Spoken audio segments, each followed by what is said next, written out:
Quand ils seront déployés à grande échelle, cela aura un impact sur le monde, d'une ampleur que personne ne comprend encore. Aujourd'hui, je voulais absolument vous parler d'une interview qui a fait grand bruit il y a une semaine. Celle de Mark Zuckerberg, PDG de Meta, et Satya Nadella, PDG de Microsoft. Et croyez-moi, ce qu'ils ont dit est encore plus pertinent aujourd'hui. Vous allez voir que ces deux géants font des révélations explosives sur l'avenir de l'IA et la compétition mondiale dans ce domaine. Ils y parlent notamment de la course à l'IA entre les États-Unis et la Chine, des investissements colossaux nécessaires, on parle de 300 milliards de dollars, et de la façon dont l'IA va révolutionner notre façon de programmer et d'interagir avec la technologie dans les mois à venir. Ce qui est fascinant, c'est que ces prédictions commencent déjà à se réaliser, c'est pour ça que je tenais à vous repartager cette interview. Chaque jour qui passe ne fait que confirmer l'importance de ce qu'ils ont dit. Alors installez-vous bien et profitez des passages les plus marquants de cette interview qui, j'en suis sûr, va vous passionner autant que moi. Veuillez accueillir le fondateur et PDG de Meta, Mark Zuckerberg, et le président directeur général de Microsoft, Satya Nadella.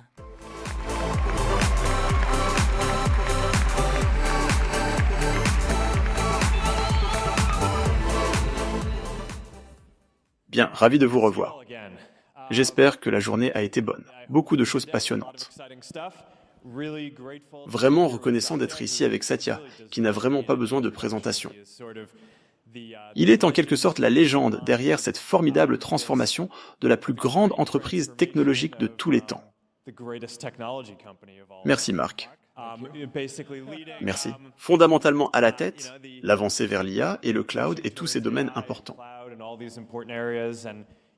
Et vous avez toujours été, de mon point de vue, un ami et un allié dans le travail que nous avons fait sur l'open source. J'ai donc vraiment apprécié notre partenariat au fil du temps et les conseils que vous m'avez donnés sur la façon dont nous devrions aborder la construction de l'écosystème Llama et de l'infrastructure autour de cela. C'est un plaisir, Marc, et je dois dire que mon premier souvenir est de vous avoir rencontré quand je travaillais sur Bing en 2008 ou 2009, et de recevoir cette énorme leçon de votre part sur quelque chose sur lequel je me trompais, ce qui est encore plus embarrassant avec le recul. Oui. Je me souviens de ça, je m'en souviendrai toujours. Vous avez dit, le web a besoin de gens, vous avez besoin de voir des gens. Je n'oublierai jamais ça, la possibilité d'avoir une page de profil partout où l'on va, et c'est un souvenir que j'ai. Eh bien, j'apprécie que vous m'ayez pardonné pour cela. Cependant, le web a besoin de gens, donc je suppose qu'à ce niveau j'avais raison, mais... ou peut-être des agents maintenant.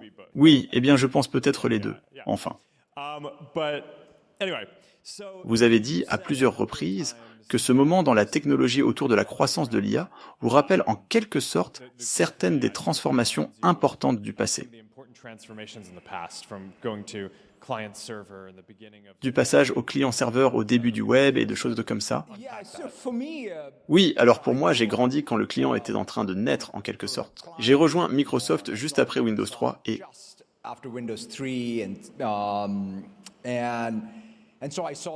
J'ai donc vu la naissance du client-serveur, puis le web, le cloud mobile, et puis vous pourriez dire que c'est la 4e ou la 5e, selon la façon dont vous comptez. Et c'est intéressant qu'à chaque fois qu'il y a cette transition, tout ce qui concerne la pile est redébattu, et vous revenez au premier principe et commencez à construire.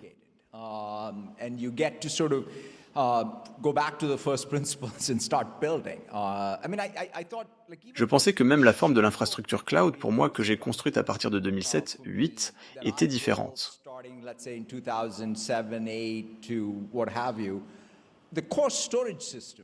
Le système de stockage central pour l'entraînement ne ressemble pas au système de stockage central que vous avez construit. Et cette charge de travail d'entraînement, la charge de travail synchrone parallèle des données, est si différente, disons, d'Hadoop ou de ce que vous voulez. Le fait que vous deviez repenser tout, de haut en bas d'une pile technologique, à chaque changement de plateforme est ce à quoi nous sommes confrontés de temps en temps. Cela découle de ce qui existait, le web était né sur Windows, mais il a dépassé largement cela. C'est un peu comme ça que je vois les choses aussi. Franchement, ce moment entre Zuckerberg et Nadella, c'est pas juste deux hommes puissants qui se font des compliments. Ce qu'ils nous disent vraiment, c'est qu'à chaque grande transition technologique, tout est à réinventer. C'est pas juste une couche à ajouter par-dessus l'existant, mais une vraie remise à zéro de comment on pense, comment on conçoit, comment on construit. Et c'est exactement ce que l'on vit aujourd'hui avec l'IA. On est encore dans une phase un peu bizarre où la majorité des gens essaient de coller l'IA sur des outils déjà existants. Genre on prend un logiciel classique et on y ajoute un assistant d'IA comme pourrait le faire Meta. Ok, c'est pratique, mais on reste dans les anciens cadres. Alors que le vrai potentiel, il est ailleurs, il est dans le fait de repenser complètement la manière de coder, de créer, d'interagir. Des outils comme Cursor, Replit ou même Windsurf, qu'on a déjà eu l'occasion d'aborder, commencent à le faire. C'est le tout début, mais ça montre déjà à quoi pourrait ressembler l'avenir. Cela serait un monde où l'humain orchestre et l'IA, elle exécute. Et c'est ça qui est fou, on est à l'aube d'une nouvelle façon de concevoir la technologie. On peut absolument tout redessiner. Et ce qui m'excite le plus, c'est qu'on n'est encore qu'au début de cette révolution-là. On a à peine commencé à gratter la surface. Bien, continuons à regarder la vidéo.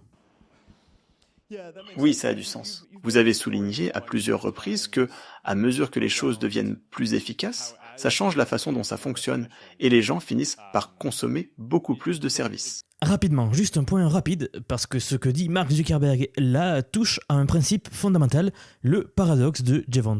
En gros, quand une ressource devient plus efficace ou moins chère, on pourrait croire que la consommation va baisser.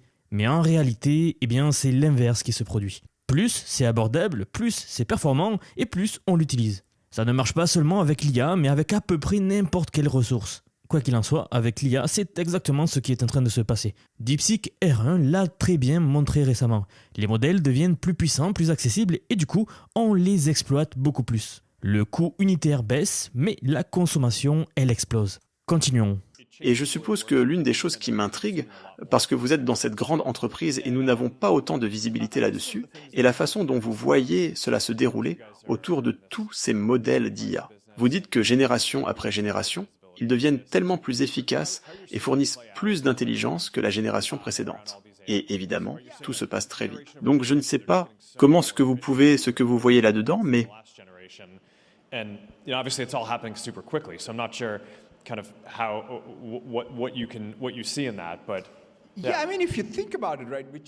oui, si vous y réfléchissez, nous étions tous, il y a quelques années, assis et disant « Oh là là, qu'est-il arrivé à la loi de Moore? Est-ce fini? Que faisons-nous » Et nous voici dans une sorte d'hyper-vitesse folle de la loi de Moore.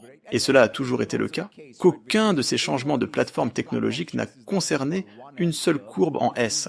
Il s'agissait de plusieurs courbes en S qui se cumulent. Même si vous prenez juste le fait que les puces s'améliorent, des gens comme Jensen ou Lisa font une innovation formidable. Jensen et Lisa sont cousins, n'oubliez pas ça.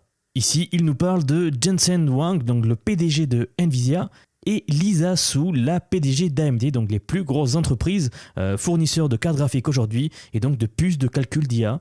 C'est tout simplement grâce à ces deux géants qu'aujourd'hui nous avons vu l'apparition de l'intelligence artificielle. Leurs temps de cycle sont devenus plus rapides. Alors, disons que c'est la loi de Moore en hypervitesse. Mais en plus de cela, tout ce qui concerne la flotte, le logiciel système, l'optimisation, les optimisations de l'architecture des modèles, les optimisations du noyau pour l'inférence, le serveur d'application, même la mise en cache des invites, à quel point nous nous sommes améliorés. Et donc vous ajoutez tout cela et tous les 6 mois, 12 mois, vous avez une amélioration d'environ 10 fois. Quand vous avez une amélioration des capacités à ce rythme et que les prix baissent à ce rythme, fondamentalement la consommation augmente. Donc je suis très optimiste quant au fait que nous sommes à un stade où des applications complexes peuvent être construites. Exactement, il a bien dit construites. Quand il parle d'applications, il ne parle pas de simples apps sur votre smartphone. Il parle vraiment des couches tout en haut de la pile IA, celles qui se construisent au-dessus des modèles, des serveurs, de l'infrastructure, du hardware, etc.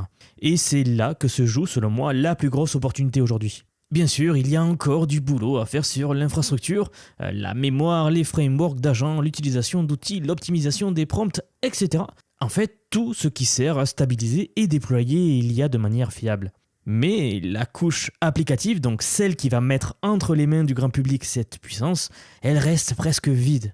Comment est-ce que l'on transforme cette IA brute en une expérience réelle, utile et engageante pour tout le monde? Eh bien, c'est la question à $1 million. Comment on la livre à des entreprises, à des créateurs ou à des utilisateurs normaux au grand public? C'est bien là que tout reste à inventer et c'est là où toutes les entreprises, aussi grandes soient-elles, Microsoft, Meta, Apple, etc., misent tout leur effort. Comment adapter l'IA à notre monde? Et donc, ces choses où vous avez une couche d'orchestration avec ces agents, avec plusieurs modèles, j'ai l'impression que nous sommes à cet endroit, car si vous pensez même à la première génération d'applications, elles étaient très couplées à un seul modèle. Mais nous arrivons enfin aux applications multimodales, où je peux orchestrer en fait un flux de travail déterministe. Une application ou un agent qui a été construit sur un modèle parlant à un autre agent, nous avons même ces protocoles qui sont utiles, que ce soit MCP, que ce soit A2N, peu importe, ce sont toutes de bonnes choses. Si nous pouvons standardiser un peu, nous pouvons construire des applications qui tirent parti de cette construction de capacité, mais qui ont de la flexibilité. Et c'est là que je pense que l'open source a absolument un rôle énorme à jouer.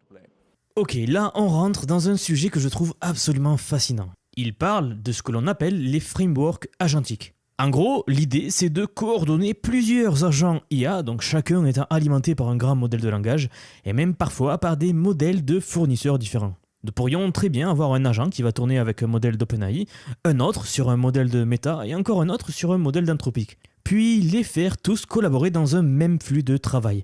Et ce n'est pas juste de l'intelligence isolée, c'est de l'orchestration. Vous allez chercher le bon modèle pour la bonne tâche en temps réel. Et même à l'intérieur d'un seul prompt, il est désormais possible d'activer ce que l'on appelle le routage du modèle. En gros, l'idée, c'est de se demander à chaque fois quel est le modèle le plus rapide, le plus économique ou le plus pertinent pour cette requête précise. Franchement, ce niveau d'optimisation-là, c'est totalement inédit. On commence à traiter les modèles comme des composants intelligents interchangeables, au lieu de simples blocs fermés, voyez-vous.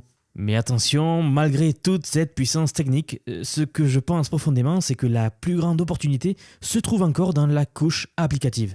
Honnêtement, c'est là que tout se joue, parce qu'au bout du compte, toute cette technologie, si elle n'est pas traduite en expérience concrète, en interface claire, en solution tangible pour tout le monde, pour le monde réel, eh bien, elle reste invisible.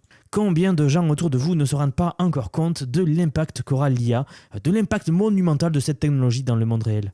Et c'est justement ça qu'il nous reste à construire. Juste avant de continuer, accordez-moi 30 secondes. C'est exactement pour ça que j'ai construit ma formation sur l'IA. Je vous apprends à utiliser tous les outils d'IA. C'est pas une masterclass floue, c'est vraiment une boîte à outils concrète, taillée pour les créateurs, les curieux, les ambitieux, les retraités, bref, tout le monde. Dedans, on parle de toutes les IA. Et aujourd'hui, on est plus d'1 milliard à l'intérieur, donc merci beaucoup pour le soutien. Cela me pousse à aller encore plus loin et à la mettre à jour très régulièrement. Si cela vous intéresse, le lien il est en dessous, en description ou en commentaire épinglé. Allez, regardons la suite. Oui, eh bien, je veux absolument m'assurer que nous pouvons discuter de la façon d'utiliser plusieurs modèles ensemble. Je pense qu'il y a tout ce concept d'une usine de distillation dans l'infrastructure autour de cela, que vous pensez que Microsoft est bien positionné pour fournir à mesure qu'il y a plusieurs modèles. Peut-être que nous y reviendrons dans une minute. Mais avant cela, Microsoft a évidemment entrepris ce voyage intéressant autour de l'open source. Et c'est l'une des grandes choses que vous avez faites sous votre direction au début, c'était de l'adopter. Et vous aviez le premier partenariat avec OpenAI, mais nous sommes très clairs qu'en plus de travailler avec des modèles fermés, vous vouliez vous assurer que Microsoft servait bien les modèles ouverts. Ce que Satya Nadella a fait là, eh bien, c'est ce que j'appellerais un coup d'échec en 4 dimensions. Il a très vite compris que s'appuyer uniquement sur OpenAI allait créer une dépendance dangereuse pour Microsoft. Parce que OpenAI, malgré le partenariat, eh bien, n'a jamais eu pour ambition de rester simplement un fournisseur de modèles pour Microsoft. On a d'ailleurs commencé à le sentir quand ils se sont mis à développer leurs propres produits, leur propre interface, leurs propres outils. Et aujourd'hui, avec les rumeurs comme l'acquisition potentielle de Windsurf ou de leur volonté de s'imposer dans le grand public, c'est encore plus évident. Satya a vu venir le risque et il a donc diversifié les fondations. Tout cela en investissant donc dans des modèles fermés mais aussi open source. Il a placé Microsoft dans une position assez unique d'ailleurs, ne dépendre de personne tout en pouvant servir tout le monde. Et franchement, je pense qu'on se souviendra de cette stratégie comme l'un des mouvements les plus intelligents de l'histoire des plateformes technologiques, honnêtement. C'est exactement ce dont je parle souvent ici, le risque de plateforme. Quand votre avenir repose sur un seul acteur que vous ne contrôlez pas, eh bien vous êtes déjà en danger. Et je suis curieux de savoir ce que vous en pensez. Et comment vous pensez que l'écosystème open source va évoluer? Et pourquoi c'est important pour vos clients? Et comment vous voyez cela avec toute l'infrastructure que vous construisez? C'est intéressant que vous posiez cette question parce que j'ai grandi. En fait, l'un de mes emplois formateurs chez Microsoft était aussi de m'assurer que nous avions une interopérabilité avec les différentes versions d'Unix existantes entre NT et Unix. Et cela m'a appris une chose, l'interopérabilité est ce que, tout d'abord, les clients demandent. Et si vous faites un bon travail là-dessus, c'est bon pour votre entreprise et vous rencontrez les clients là où ils sont. Je pense que c'est ce qui a façonné ma pensée en matière d'open source. Je ne suis pas dogmatique à propos du code source fermé ou ouvert, les deux sont nécessaires dans le monde. Et en fait, je pense que les clients les exigeront. Customers will demand them, right? Even if any one of us has dogma, it doesn't matter because at the end of the day, the world will break that way, which is there will be a need for it. Étant donné cela, je pense, par exemple, il y avait SQL Server, il y avait MySQL ou Postgres, il y a Linux, il y a Windows. En fait, il y a Linux sur Windows. Ma chose préférée à utiliser est WSL sur Windows, parce que cela facilite grandement l'utilisation de nombreux outils de développement et leur déploiement sur Windows. Dans l'ensemble, je pense qu'avoir une approche qui vous permet de mélanger et d'associer est super utile. Cela correspond également à ce dont vous venez de parler, car beaucoup de mes clients d'entreprise veulent pouvoir, dans de nombreux cas, distiller des modèles qui leur appartiennent, c'est leur propriété intellectuelle. Donc, à cet endroit où un modèle à poids ouverts a un énorme avantage structurel par rapport à un modèle fermé. Honnêtement, je suis assez surpris d'entendre ça. J'ai eu pas mal de conversations avec des dirigeants d'entreprise sur la manière dont leur organisation va adopter l'IA, et c'est extrêmement rare qu'on me dise « nous voulons affiner notre propre modèle », ou encore que l'on me dise « nous voulons distiller un modèle à partir de zéro ». Et je l'ai déjà dit ici très clairement, dans 90% des cas, ce n'est pas nécessaire du tout. Ce dont la majorité des entreprises ont vraiment besoin aujourd'hui, ce n'est pas de fine-tuning ou de créer leur propre modèle, c'est un RAG, donc Retrieval Augmented Generation en anglais, qui est en fait un système qui va faire appel aux IA. Autrement dit, fournir le bon contexte au bon moment, au bon modèle. C'est ça la clé pour les entreprises aujourd'hui. Ce n'est pas de réinventer la roue, mais de bien nourrir l'intelligence déjà existante. Bon, maintenant, ils vont aborder un sujet absolument essentiel pour l'avenir de l'IA, les agents IA. Et là, c'est un sujet qui me passionne, alors regardons.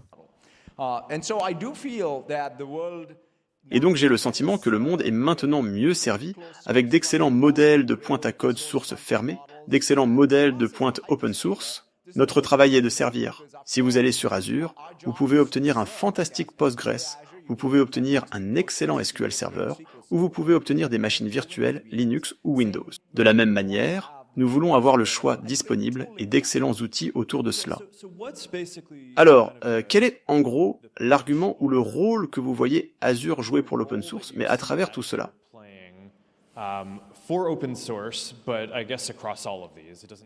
Alors pour les développeurs qui débutent, quels sont les domaines dans lesquels vous essayez de vous différencier et d'être les meilleurs? La première chose est que ce n'est pas comme si une charge de travail IA avait un accélérateur IA et un modèle au moment de l'inférence. La réalité est que sous n'importe quelle charge de travail IA, il y a du stockage, il y a d'autres calculs qu'un accélérateur IA, et il y a beaucoup de dépendances sur le réseau, et ainsi de suite.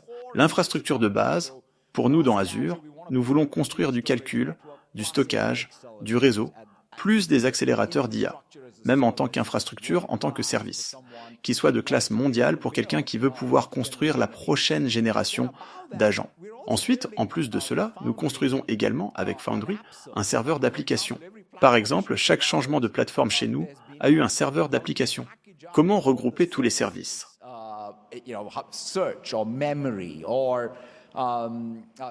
Recherche, mémoire, sécurité, évaluation, toutes ces choses dont chaque développeur essaie d'avoir besoin.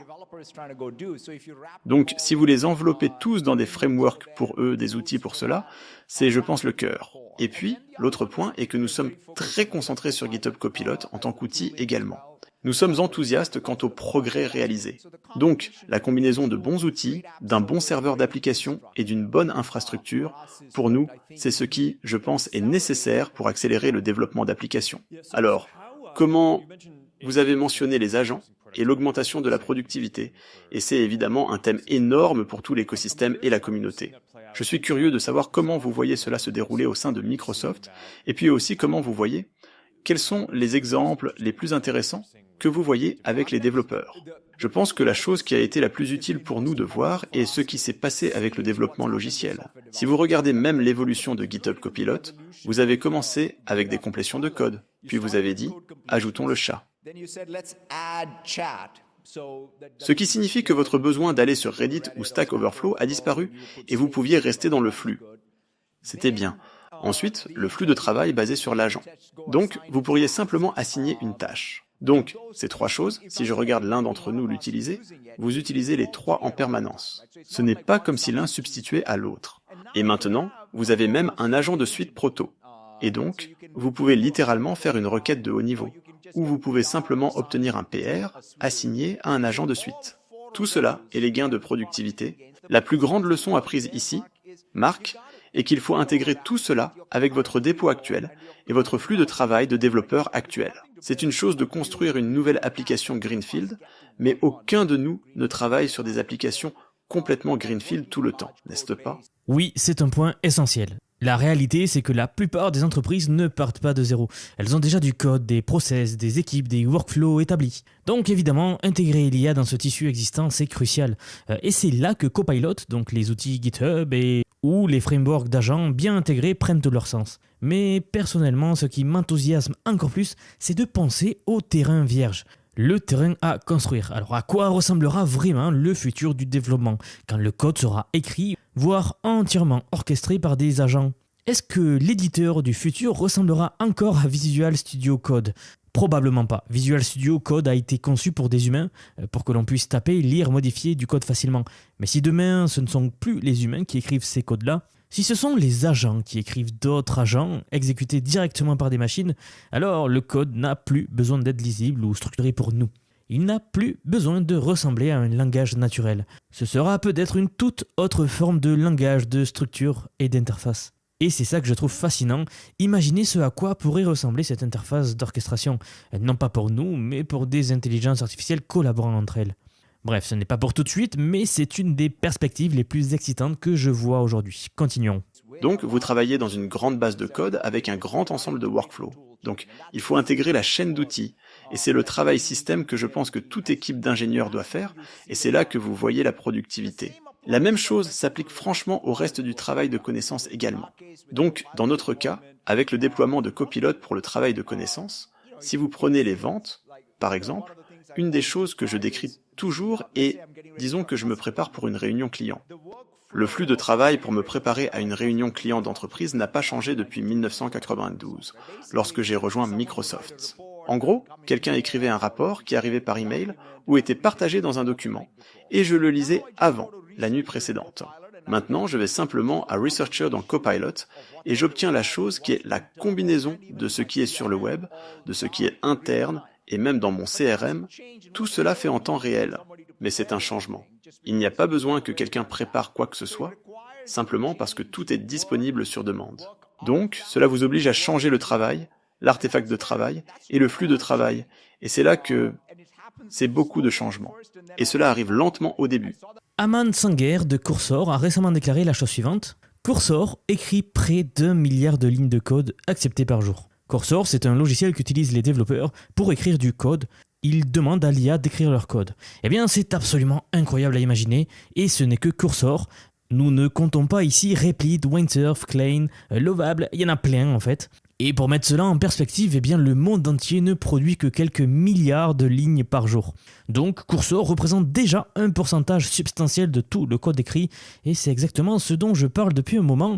Nous allons voir cette explosion absolue de la quantité de code écrite chaque jour, et plus important encore, nous allons voir une explosion du nombre de personnes qui peuvent écrire du code grâce à des choses comme le vibe coding, que vous connaissez sans doute, j'ai déjà couvert le concept sur la chaîne. Donc le vibe coding, la possibilité de décrire ce que vous voulez voir construit à partir de rien, en simple langage naturel, jusqu'à quelque chose qui se manifeste réellement. Et en plus, c'est quelque chose que vous pouvez déployer à la fin pour que les autres personnes l'utilisent. C'est tellement fascinant de voir tout cela se passer. Et je ne sais pas exactement combien de développeurs il y a dans le monde, peut-être quelques millions. Maintenant, on va passer littéralement à des milliards de personnes qui pourront maintenant écrire tout ce qu'elles veulent en langage informatique. Puis tout d'un coup, j'ai vu cela avec les PC, n'est-ce pas? Pensez à la façon dont le monde faisait les prévisions avant l'email et Excel. Par interoffice, les fax circulaient. Ouais, je suppose que vous n'avez jamais vécu ce monde. J'étais au collège. Mais il y a eu un monde où les gens envoyèrent des fax et faisaient des mémos interoffice. Et puis quelqu'un a dit « Hé, j'enverrai une feuille de calcul par email ». Et les gens ont entré des chiffres, et cela a changé la façon dont les gens faisaient des prévisions. Et je pense que c'est là où nous en sommes, au tout début. Et vous le voyez dans le service client, vous le voyez dans la création de support marketing, la création de contenu. Donc, c'est là où nous en sommes, et vous voyez des progrès tangibles et des gains de productivité tangibles. Intéressant. En termes de codage et de la façon dont cela l'améliore, avez-vous une idée de la quantité de code? Quel pourcentage du code qui est écrit au sein de Microsoft à ce point est écrit par l'IA par opposition aux ingénieurs? Il y a deux choses que nous suivons. L'une est le taux d'acceptation lui-même. C'est ça? C'est à peu près 30 ou 40, cela augmente de façon monotone. Et cela dépend. L'un des grands défis que nous avons rencontrés pendant longtemps est qu'une grande partie de notre code est toujours en C++. C++ est assez bon, mais en C++ ce n'était pas terrible. Python est fantastique. Nous nous sommes donc améliorés là-dessus. Alors ça, c'est parce que les modèles ne sont pas autant entraînés sur du C++, évidemment, ou d'autres langages. Il y a quelques données d'entraînement pour le C++, mais je ne crois pas que le C++ soit open source. Et certainement, si vous écrivez du C++, eh bien, vous utilisez beaucoup d'outils à code source fermé, beaucoup de bibliothèques fermées, mais Python, de l'autre côté, il est open source. Les outils que vous utilisez sont open source, les bibliothèques sont open source, et cela a rendu ces modèles vraiment bons pour écrire du Python, simplement parce qu'il y a beaucoup de données sur lesquelles s'entraîner. À mesure que le support linguistique a augmenté, les complétions de code se sont améliorées. L'endroit où le code agent est encore très, disons, naissant. Pour un nouveau projet, c'est très élevé, mais comme je l'ai dit, rien n'est un projet nouveau dans de nombreux cas. Et donc, je dirais qu'à ce stade, les PR... Ah, au fait, les revues de code sont très élevées. En fait, l'utilisation des agents que nous avons pour la revue de code a augmenté. Oui, je veux faire une pause ici un instant parce que c'est très intéressant. Il dit qu'essentiellement rien n'est nouveau ou très peu de choses sont nouvelles. Mais c'est seulement vrai si vous avez une énorme entreprise ancienne avec une quantité massive de code hérité. Microsoft fonctionne avec du code qui a été écrit il y a des décennies. Non seulement les agents ne sont pas aussi bons pour écrire ces langages, mais il y a tellement de code, tellement de dépendance entre le code qu'il est vraiment difficile pour ces agents IA de comprendre et d'itérer réellement sur ces types de bases de données de code. Le contexte est simplement trop vaste, du moins pour l'instant. Mais cela ne signifie pas qu'une autre entreprise, une start-up qui construit quelque chose à partir de zéro, qui développe du code d'une manière spécialement conçue pour être itéré par l'IA, ne va pas pouvoir accélérer à un rythme bien plus rapide que Microsoft ne peut même l'imaginer. Donc bien qu'il y ait très peu d'opportunités nouvelles pour Microsoft, cela ne signifie pas qu'il n'y ait pas beaucoup d'opportunités nouvelles pour tout le monde. Il dit aussi que les révisions du code sont une grande partie de ce pourquoi ils utilisent l'IA. Et cela aurait du sens, car avec les révisions de code, vous prenez un sous-ensemble du code total, vous voyez les différences, la diff entre le nouveau code et l'ancien code, et on vous demande de l'examiner. Et aujourd'hui, cela semble donc être quelque chose que l'IA pourrait faire incroyablement bien. Et je dirais peut-être que 20 à 30% du code qui se trouve aujourd'hui dans nos dépôts, dans certains de nos projets, est probablement entièrement écrit par un logiciel. Et vous? Je n'ai pas le chiffre exact en tête.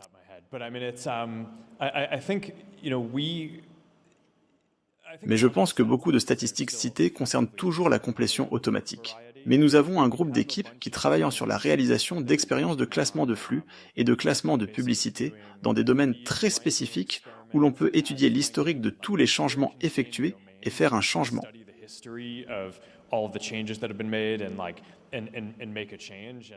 Et cela, je pense que c'est un domaine intéressant dans lequel travailler. Mais le point important sur lequel nous nous concentrons est la construction d'une IA et d'un ingénieur en apprentissage automatique pour faire progresser le développement de l'IAMA lui-même. Ce qu'il vient de dire est probablement subtilement la chose la plus importante de toute cette discussion. Ils sont en train de développer une intelligence artificielle qui peut faire de la recherche en machine learning et en IA. Encore une fois, je l'ai dit 1000 fois, c'est l'explosion de l'intelligence. Une fois que l'IA peut itérer et s'améliorer elle-même, Alors ce n'est qu'une question de combien d'argent nous pouvons consacrer à cette auto-amélioration, et là c'est exponentiel par nature. À un moment donné, l'IA va s'échapper, il y aura une explosion de l'intelligence, l'IA va s'auto-améliorer tellement rapidement que tout va arriver d'un coup. Parce que notre pari est que l'année prochaine, probablement, je ne sais pas, peut-être la moitié du développement sera effectué par l'IA plutôt que par des personnes, et cela va simplement augmenter. J'étais donc curieux de savoir si vous constatiez quelque chose de similaire ou de différent. Oui, à mon avis, l'agent de suite est en quelque sorte la première tentative. Donc la question pour nous est, l'année prochaine, pourrons-nous obtenir, disons, une optimisation du noyau ? Arriverons-nous à quelque chose comme cela ? Je pense que c'est plus probable, mais qu'il aboutisse à un changement d'architecture de modèle novateur, probablement pas. Donc la question est, quelle tâche ? Oui, l'optimisation, les améliorations de sécurité, ce genre de choses me semble être une opportunité assez importante. Honnêtement, on pourrait penser que Mark Zuckerberg pourrait penser davantage au futur que Satya Nadella, à moins que Satya ne nous dise pas tout ici. Maintenant, Microsoft ne développe pas vraiment ses propres modèles. Il s'associe avec tout le monde. De l'autre côté, Meta développe leurs propres modèles. Et à mon avis, ils pensent probablement à rendre ces modèles capables de s'améliorer eux-mêmes, peut-être plus que Microsoft ne le ferait. Oui, nous essayons aussi de résoudre un problème différent, car vous servez beaucoup de développeurs et d'ingénieurs, c'est votre cœur de métier. Alors que pour nous considérons cela davantage comme un moyen d'améliorer notre développement interne, puis d'améliorer les modèles Yama que d'autres personnes peuvent utiliser. Mais ce n'est pas quelque chose sur lequel nous réalisons le flux de travail de bout en bout, comme vous le faites. Il est donc toujours intéressant d'entendre comment vous y réfléchissez. Oui, et l'autre chose pour nous, comme vous le dites, le cœur de métier, en fait, Bill a fondé l'entreprise en tant qu'entreprise d'outils. Et donc pour nous, la chose intéressante à laquelle je pense maintenant est peut-être la façon dont nous devrions repenser nos outils et notre infrastructure, très franchement, sont les outils et l'infrastructure que les agents utiliseront. Parce que même l'agent de suite a besoin d'un tas d'outils. C'est bien là la clé, l'ensemble de la pile technologique doit être repensé pour le monde des agents. Comment les agents écriront-ils du code ? Comment récupéreront-ils des données d'une base de données ? Comment vont-ils naviguer sur le web ? Comment se parleront-ils entre eux ? Comment utiliseront-ils des outils ? Toutes ces choses doivent être standardisées, elles doivent être résolues. C'est encore très tôt, mais c'est fascinant de voir ce qu'il dit. Il a raison, nous devons déterminer à quoi ressemblera le monde du logiciel et au-delà quand nous penserons d'abord à l'IA.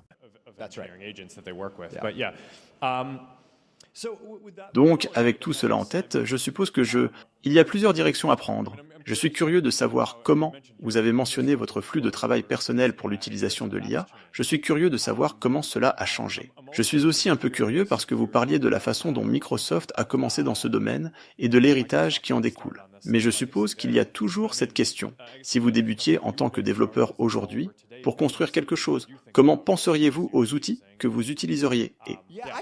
Oui, je pense que l'une des plus grandes sortes j'appellerais cela, je ne sais pas, rêve, poursuite, question que Bill nous a en quelque sorte inculquée, était quelle est la différence entre un document et une application et un site web ? He used to sort of talk about it more like what's the difference between a document and an application and a website. En ce moment, si vous utilisez Meta AI, ChatGPT, Copilot ou autre, il n'est pas clair pour moi quelle est la différence entre une session de chat et le fait d'aller ensuite sur des pages dans notre cas. Littéralement, même en descendant. Vous savez, je lisais tout sur Llama 4, tous les modèles. Je faisais juste un tas de sessions de chat en l'ajoutant à un document, en fait sur des pages, en le rendant persistant. Et ensuite, vous pouvez lui donner, je veux dire, puisque vous avez la complétion de code, vous pouvez aller, vous savez, en faire une application ou autre. Et donc, cette idée que vous pouvez commencer avec une intention de haut niveau et finir avec ce qui est un artefact vivant que vous auriez appelé dans le passé une application, va avoir de profondes implications, je pense, sur les flux de travail. Et je pense que nous en sommes au début. Et c'est mon rêve, si je me considère à la fois comme un constructeur d'infrastructures et d'outils, et comme un utilisateur de ceux-ci, ces frontières de catégories artificielles, pas artificielles, ou plutôt ces frontières de catégories qui ont été créées, principalement en raison des limitations de la façon dont nos logiciels fonctionnaient, peut-être que vous les transcendez. En fait, l'autre chose à laquelle nous pensions toujours est pourquoi Word, Excel, PowerPoint sont-ils différents ? Pourquoi n'est-ce pas une seule chose ? Et nous avons tenté plusieurs fois, Mais maintenant, vous pouvez l'imaginer, n'est-ce pas? C'est-à-dire que vous pouvez commencer dans Word et visualiser des choses comme Excel et les présenter, et tout cela peut être rendu persistant comme une seule structure de données ou autre. Et donc, pour moi, cette malléabilité qui n'était pas aussi robuste avant est maintenant présente. Oui, intéressant, ça a du sens. Donc, l'une des choses qui m'a marqué dans nos conversations au fil des ans, j'ai l'impression que vous avez une façon très raisonnable de voir la manière dont les tendances technologiques se déploient. Et il y a tout ce battage médiatique autour de l'IA. Et j'ai l'impression que vous avez pu voir à travers cela et faire des investissements très rationnels à chaque étape. Et l'un des points que vous avez soulevé est que, d'accord, il y a tout ce battage, mais qu'en fin de compte, si cela doit entraîner des augmentations massives de la productivité, cela doit se refléter par des augmentations importantes du PIB. Et que cela va prendre plusieurs années, de nombreuses années, pour se concrétiser en quelque sorte. Je suis curieux de savoir comment vous voyez les choses. Quelle est votre perspective actuelle sur ce que nous devrions rechercher pour comprendre les progrès que cela réalise? Et comment nous pourrions et où vous vous attendez à ce que cela se situe sur une période de 3, 5, 7 ans? Oui, pour moi, je pense que c'est juste. Je veux dire, parce que pour nous, je dirais que c'est une priorité assez existentielle, très franchement. Le monde a besoin d'une sorte de nouveau facteur de production, d'un intrant qui nous permette de faire face à un grand nombre des défis que nous rencontrons. Et la meilleure façon de l'envisager est, hey, qu'est-ce qu'il faudrait, disons, pour que le monde développé croisse à 10%?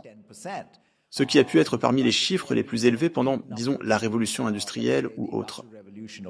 Et pour que cela se produise, il faut en quelque sorte avoir des gains de productivité dans chaque fonction, n'est-ce pas, dans les soins de santé, dans le commerce de détail, dans le travail basé sur les connaissances, dans n'importe quelle industrie. Et pour que cela se produise, je pense que l'IA a la promesse.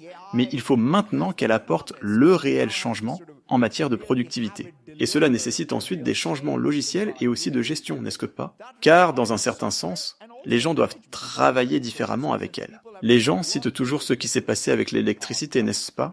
Elle était là pendant 50 ans avant que les gens ne réalisent que, hey, nous devons vraiment changer les usines pour utiliser l'électricité différemment. Et c'est la célèbre étude de cas de Ford. Et donc pour moi, nous sommes quelque part entre les deux. J'espère que cela ne prendra pas 50 ans. Mais j'ai l'impression que simplement penser à cela comme à une sorte de voiture sans chevaux ne sera pas non plus la façon dont nous allons arriver de l'autre côté. Ce n'est donc pas seulement la technologie doit progresser. Il faut intégrer cela dans des systèmes qui fournissent réellement le nouveau travail, l'artefact de travail et le flux de travail. Oui, eh bien, nous investissons tous comme si cela n'allait pas prendre 50 ans. Alors j'espère que cela ne prendra pas 50 ans. On a fait plus de questions techniques au début, puis on est passé aux questions générales, mais j'ai réalisé qu'on a oublié de se plonger dans la question de l'usine de distillation. Et comment vous combinez essentiellement tous les différents modèles d'IA qui sont construits pour l'open source, et quelle est selon vous l'infrastructure nécessaire pour construire cela. Et je veux dire, c'est quelque chose dont vous avez parlé, et je pense que vous avez une sorte de...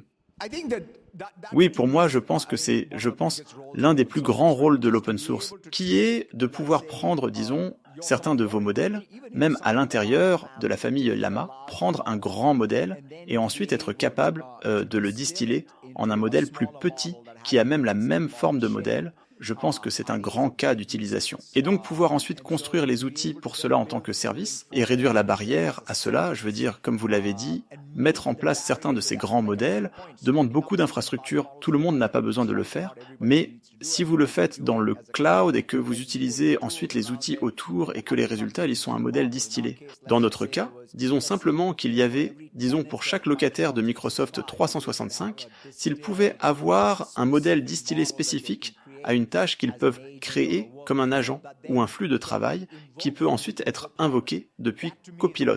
Pour moi, c'est un scénario révolutionnaire. Et les gens font déjà beaucoup de cela et nous voulons rendre cela beaucoup plus facile.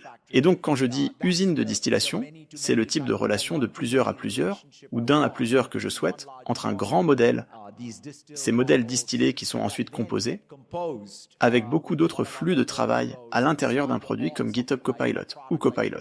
Car maintenant, ils supportent tous, avec les serveurs MCP et ainsi de suite, l'invocation de ces autres agents. Oui, non, j'ai toujours été fasciné par cela. Je pense que la distillation est l'une des parties les plus puissantes de l'open source. Et je pense, juste à cause de nos rôles respectifs dans ce que nous faisons ici, nous entraînons les modèles Llama initiaux. mais nous ne construisons pas nous-mêmes la majeure partie de l'infrastructure de développement. Je pense qu'avoir des entreprises comme la vôtre, qui vont essentiellement construire cette infrastructure complexe. Et nous avons des modèles comme celui du Behemoth sur lequel nous travaillons, dont je pense qu'il est vraiment difficile de savoir comment l'utiliser, sauf pour le distiller en forme plus raisonnable. Oui.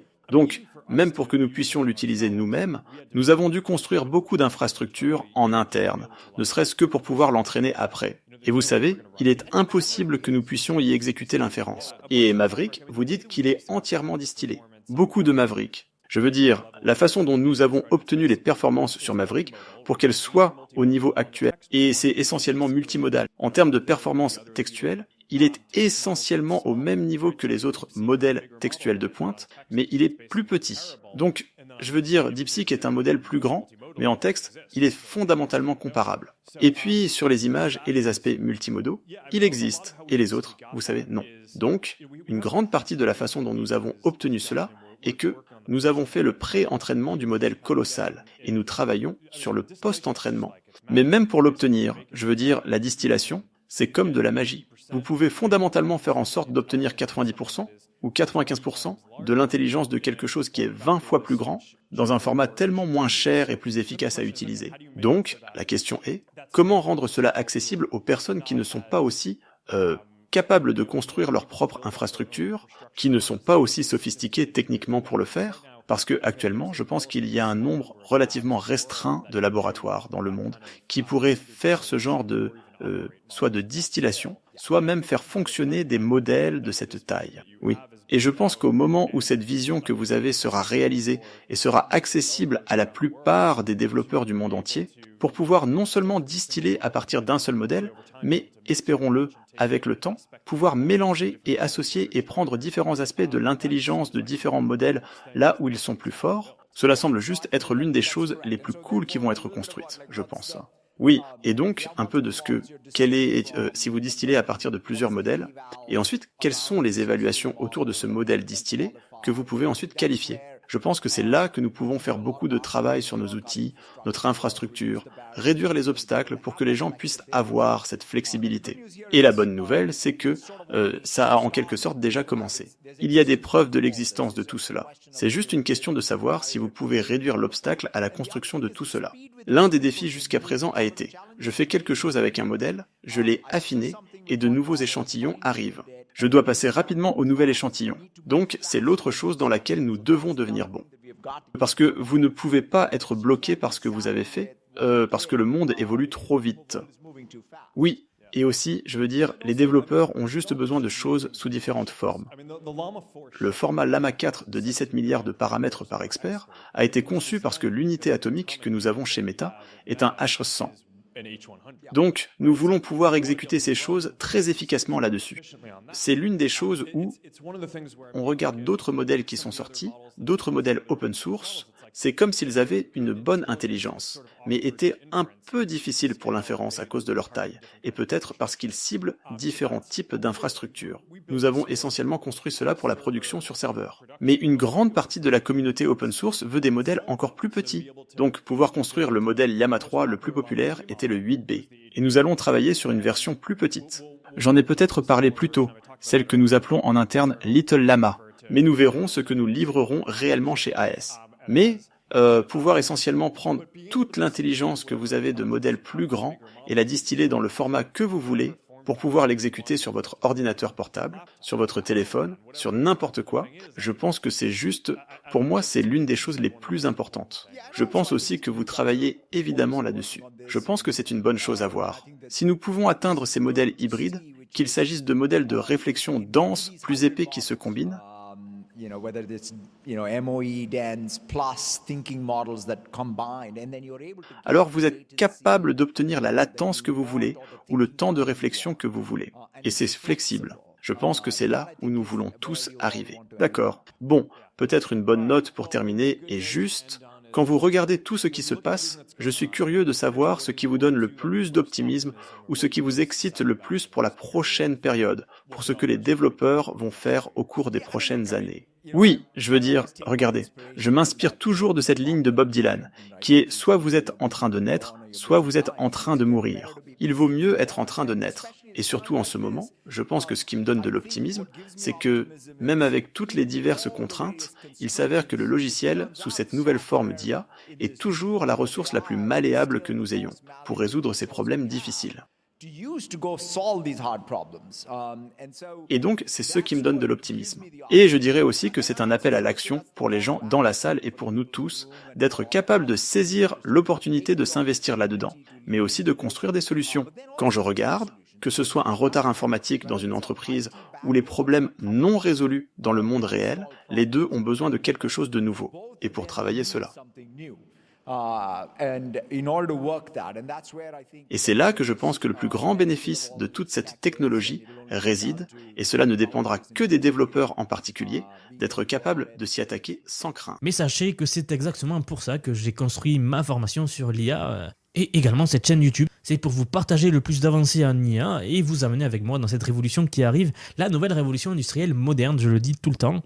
Alors oui, je vous apprends l'IA, je vous fais pas une masterclass floue, non, je vous donne une boîte à outils très concrète en fait avec plein d'outils d'IA, elle est taillée vraiment pour les créateurs, les curieux, les ambitieux, les retraités, tout le monde. L'IA c'est vraiment la première technologie qui touche tous les domaines, vous pouvez pas vous imaginer à quel point. Alors dedans, on va y parler de storytelling, de multimodalité, de l'utilisation de tous les modèles d'IA, de générer des images, de faire du vibe coding, de créer des agents IA, enfin bref, tout y passe et je la mets à jour régulièrement car l'IA va vite, vous le savez. Donc il faut que les outils soient toujours à jour. Ce que vous venez de voir là dans cette vidéo, eh bien, on y rentre beaucoup plus en détail dans la formation. Je vous apprends à tout faire de la base, comment mettre les produits en scène comme vous l'avez vu. En fait, c'est un exemple que j'ai tiré de cette leçon ici que je propose dans la formation. Mais quoi qu'il en soit, voilà, aujourd'hui on est plus d'1 millier à l'intérieur de la formation. Et sachez que la mise à jour qui arrive va être encore plus loin. Donc si vous avez fait l'acquisition de la formation, eh bien félicitations. Nous allons aller beaucoup plus loin dans l'apprentissage de l'IA. Et si vous ne l'avez pas, eh bien sachez que c'est maintenant qu'il faut agir. Le lien, vous le retrouverez juste en dessous, donc soit en description, soit en commentaire épinglé sous la vidéo. Donc voilà, c'est tout pour moi. Si vous avez apprécié cette vidéo, n'hésitez pas comme d'habitude à laisser un petit like, à vous abonner, si ce n'est pas déjà fait bien sûr, à partager la vidéo à vos proches, c'est une des meilleures façons de soutenir la chaîne. Et c'est tout pour moi aujourd'hui, je vous dis à demain pour la prochaine mise à jour Vision IA. Si cette analyse sur l'intelligence artificielle vous a intéressé et que vous souhaitez approfondir votre compréhension des avancées dans ce domaine fascinant, je vous invite à découvrir ma page x.com dédiée à l'intelligence artificielle. Vous y trouverez des analyses détaillées sur les dernières innovations et les applications concrètes de l'intelligence artificielle qui transforment notre quotidien et façonneront notre avenir.